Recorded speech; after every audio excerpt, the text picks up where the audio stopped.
అందరికీ. ఇంతకీ పెళ్ళికెళ్ళావు గానీ పెళ్లి కూతురికి ఏం గిఫ్ట్ ఇచ్చావు అని అడుగుతున్నారు అందరూ.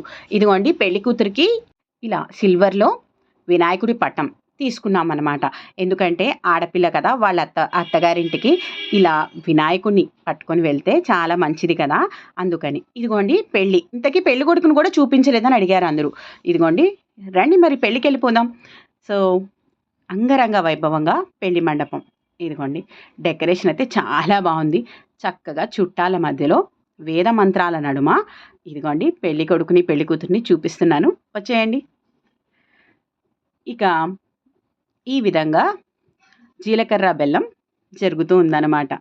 సో, చక్కగా జీలకర్ర బెల్లం అయిపోయిన తర్వాత మేము ఇక ఫుడ్ దగ్గరికి వెళ్ళిపోయాం. అంటే జీలకర్ర బెల్లం అయిన తర్వాత చాలా టైము పట్టేసింది. అందరూ అక్షింతలు వేసేటప్పటికి ఇక ఆ తంతు కూడా కంప్లీట్ అయిపోయిన తర్వాత ఇక చుట్టాలందరినీ ఇదిగోండి మా పెద్దత్తగారులు, మా చిన్నత్తగారులు యాక్చువల్‌గా మా అత్తయ్య, మావయ్య పెద్దవాళ్ళు అయిపోవటంతో వాళ్ళు ఈ ఫంక్షన్‌కి అటెండ్ కాలేకపోయారు. కానీ మా అత్తగారు చెల్లెళ్ళు అందరూ వచ్చారు. పెళ్ళిళ్ళకి చెల్లెళ్ళు, అక్కలు అందరూ వచ్చారనమాట పెళ్లి దగ్గరికి.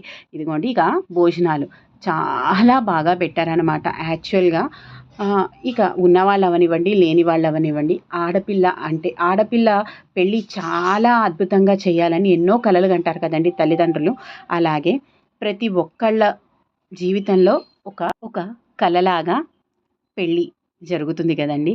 సో, అంతటి అద్భుతమైన పెళ్ళిని ఇంత చక్కగా మా బాబాయ్ గారు వాళ్ళు జరిపించారండి.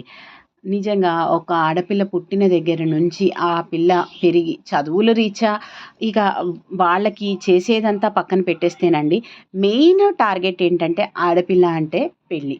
సో, పెళ్ళి కోసం ఆ తల్లిదండ్రులు ఎన్నో కలలు కంటారు కదండీ.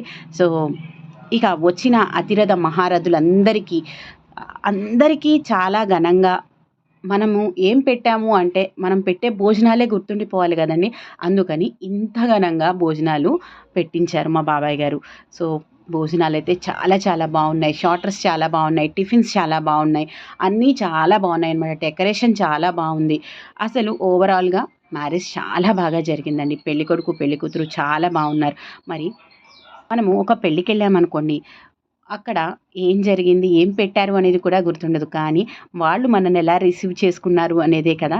అదే కదండీ చాలా ఇంపార్టెంట్. మనకి ఎంత మర్యాద ఇచ్చారు, మనల్ని ఎలా రిసీవ్ చేసుకున్నారు అని. ఆ విషయంలో కూడా మా బాబాయ్ గారు 100% సక్సెస్ అయ్యారనమాట.